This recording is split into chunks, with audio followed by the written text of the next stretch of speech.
değişik bir adamsın. Onu öldürürler. Yapacaksın. Beni anlamadın galiba. Oradan Yağmur. Hakkımsa helal olsun. اما senin kadının benim مشمت. دختری داره جلد کتابی رو میخونه که عنوانش هست آب و آتش. با نامزدش که نویسنده کتاب هست داره صحبت میکنه و نامزدش بهش میگه تو اولین خواننده رسمی کتاب هستی، همین که خوندنش رو تموم کردی زنگ بزن و نظرت رو بگو. دختر واسه خوندن کتاب خیلی هیجان داره و شروع به خوندنش میکنه. متن کتاب اینجوری شروع میشه: آشناییشون دردناک بود و قطرات عرق روی صورت مرد نشان از یه درد عمیق توی وجودش بود. مرد توی قصه اوزجان دنیز هست، سوار بر قسمت فرست کلاس هواپیما و دستش روی سینه‌اش و انگار داره از زخمی محافظت میکنه. اونور هواپیما دختر بور قد بلندی با چهره معصوم با مهماندار صحبت میکنه و بهش میگه که من نمیتونم کنار پنجره بشینم چون فوبیا دارم. مهماندار مجبور دختر رو سمت فرست کلاس هدایت میکنه و دقیقاً همون جایی که اون مرد نشسته. دختر جوون خیلی بیقراره چون فوبیای پرواز داره. هواپیما تکونهای شدیدی میخوره و دختره ناخودآگاه دست اون مرد رو میگیره و محکم فشارش میده، جوری که رد ناخن‌هاش روی دستش میمونه. بعد که متوجه میشه خیلی معذب میشه و ازش عذرخواهی میکنه و یه چسب زخم کوچیک روی دست مرد میزنه. هواپیما به لندن میرسه و دختره میره پیش دوستش که یه خواننده است. و اما مرده که به نظر میاد آدم مهمی باشه همراه با برادری کوچیکترش به یه خونه میره و برادرش میگه که اینجا کاملا امنه و خیالت راحت باشه و مشخصه که دارن از چیزی فرار میکنن. بعد دو تا برادر به دیدن کسی میرن که شناسنامه جعلی واسهشون درست کرده و اسم جعلی مرد میشه کمال، ولی هنوز اسم اصلیش مشخص نیست. مردی که جعل اسناد کرده با دیدن زخم روی سینه کمال بهش گفت که اینجای گلوله به این راحتی خوب نمیشه و باید بری به این بیمارستانی که من میگم، خیالتون راحت، اونا به پلیس چیزی نمیگن چون آشنای من هستن. و اما از اون طرف یامور، یعنی همون دختر موبوره توی هواپیما، دوستش به گردو حساسیت داره و مجبور شدن به بیمارستان برن. تو راهروی همون بیمارستان به طور اتفاقی باز هم با اون مرده که حالا اسمش کمال هست رو در رو میشن. کمال از دیدن دوباره یامور خوشحال میشه. یامور ازش میپرسه چرا اینجایی؟ کمال دستش رو نشون میده و میگه به خاطر زخمم، یعنی همون زخمی که دختره با گرفتن دستش رو هواپیما ایجاد کرده بود، ولی در واقع شوخی میکرد. بدین ترتیب آشناییشون شروع میشه و برای اولین بار با هم بیرون میرن. یامور میگه تو لندن زبان انگلیسی میخوندم ولی بعد از تموم شدن درسم اینجا موندم و الانم به عنوان آرایشگر کار میکنم. ولی کمال تمایلی نداره خیلی راجع به خودش حرف بزنه. اون دوتا مردی که همیشه کنارش و مواظبش هستن رو نشون میده و میگه اون خوشتیپه برادر کوچیکمه ولی ناتنی هستیم، مادر اون منو بزرگ کرده. دیت بعدیشون رسمی تر هست و یامور تو هیجان انتخاب لباس و کفش. سر شام کمال باز هم مبهم حرف میزنه و راجع به شغلش و اینکه چی کار است هیچی به یامور نمیگه، ولی مشخصه که کنار یامور حالش خوبه و دختر اونو میخندونه. رابطه‌شون صمیمیتر میشه و کمال برای اولین بار یامور رو میبوسه و به این ترتیب یامور و کمال که اسم واقعیش حشمت هست به شدت عاشق هم میشن. حشمت وارد دنیای یامور میشه و انگار که از گذشته و زندگی تلخش جدا شده. یامور برای اون زندگی تازه‌ای رو هدیه کرده. یه روز که کنار هم هستن یامور به کمال میگه بیا یه سر به ترکیه بزنی، من دلم خیلی تنگ شده و اینکه حتما تو رو باید به پدرم معرفی بکنم. تو صحنه بعدی برادر کوچک حشمت تلفن مشکوکی از مادرش دریافت میکنه و در همون لحظه حشمت خودروی مشکوکی میبینه که انگار تعقیبش میکنه و متوجه میشه که کیه. پسرعموی حشمت به اسم حمزه که شوهر خواهرش هم هست و همراه یکی از دوستان به دیدن حشمت میان و میگن تو باید به استانبول برگردی. قضیه از این قراره که دو طایفه خیلی قدرتمند و مافیا سالهاست با هم مشکل و درگیری دارن و حشمت با کشتن یکی از اونها مجبور به فرار از ترکیه شده بود. اون طایفه‌ای که خونخواهی میکنه پیغام فرستادن که اگر حشمت به استانبول برگرده و شرط ما رو بپذیره ما اونو میبخشیم و این کینه چندین ساله تموم میشه.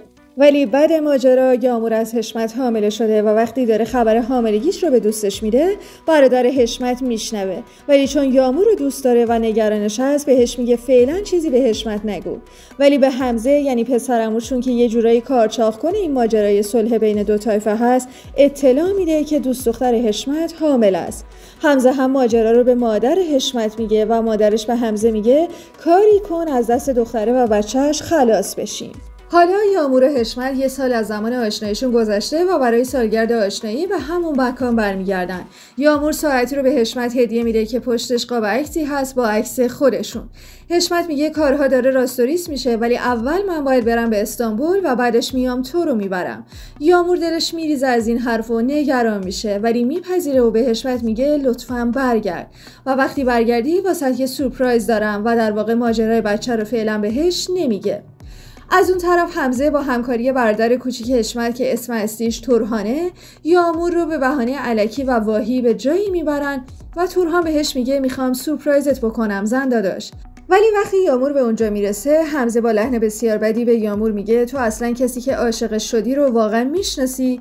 و فیلمی از اون شب قدر نشونش میده و میگه اسم اون پسره کمال نیست، اسمش حشمته و الان حشمت باید با اون یکی خانواده صلح بکنه و تو مانع این قضیه هستی.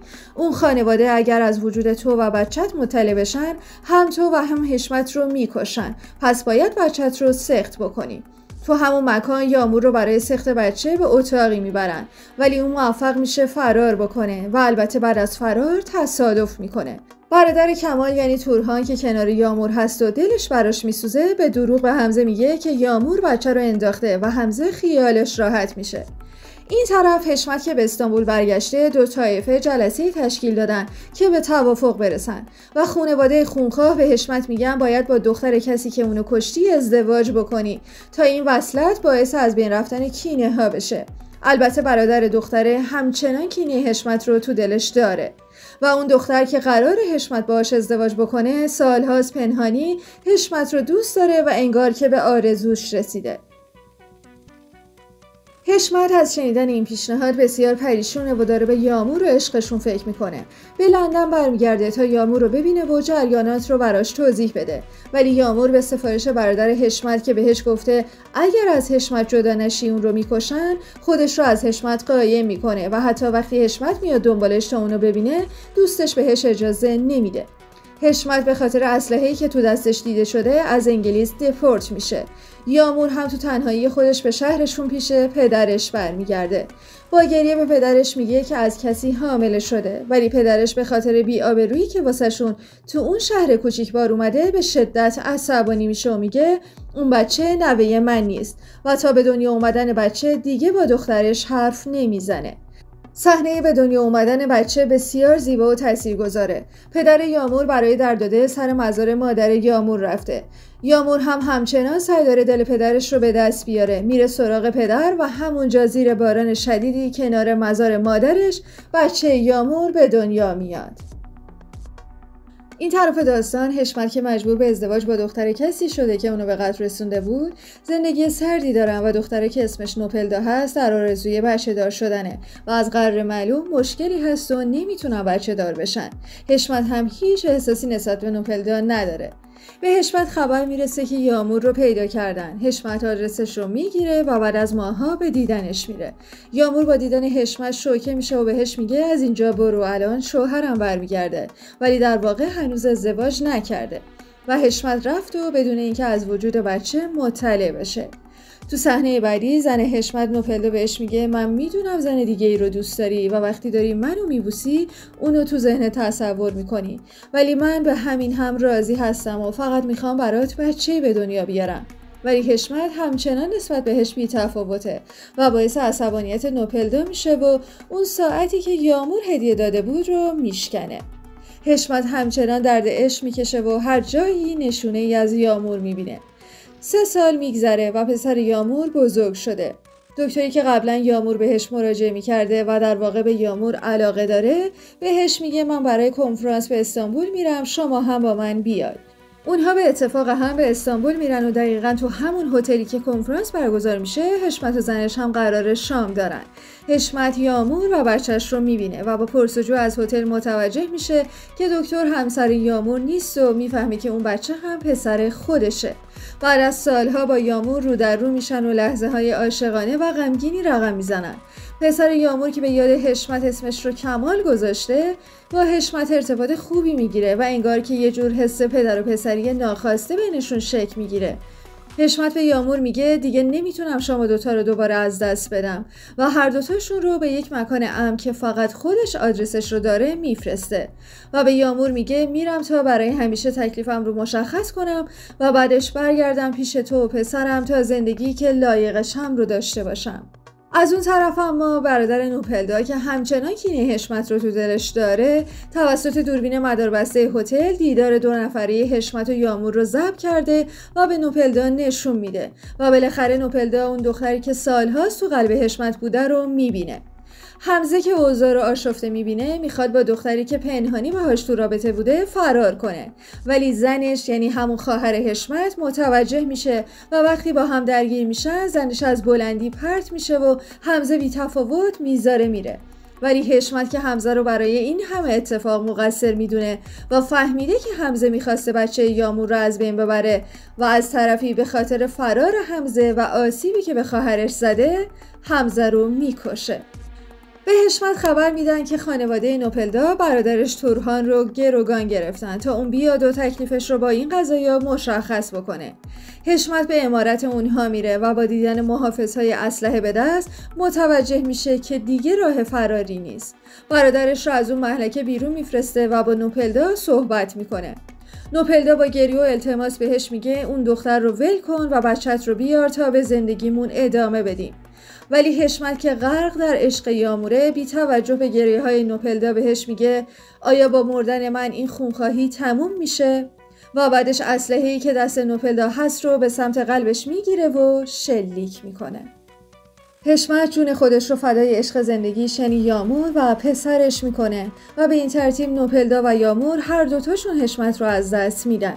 سکانس آخر عروسی نویسنده کتاب هست و در یک صحنه جذاب با نشون دادن یامور به عنوان مادر داماد مشخص میشه که نویسنده همون پسر حشمت و یامور هست و اون در واقع زندگی واقعی پدر و مادر خودش رو به صورت رمان درآورده بود. تو صحنه نهایی توی لحظه حیرت انگیز نوپلدا رو میبینیم که برای عروسی پسر یامور حشمت به مراسم میپیونده و در کنار یامور میشینه. 2 زن در نگاهشون عشقی هست که سالها قبل اون رو از دست دادن و به خاطرش خیلی شکسته شدن. خب به انتهای این ویدیوی متفاوت رسیدیم. خلاصه ای از فیلم فوق‌العاده عاشقانه سو و آتش یا به ترجمه آب و آتش. حتما نظراتتون رو برامون بنویسید که منتظرتون هستیم. مرسی که همراه هستید. مثل همیشه مراقب خودتون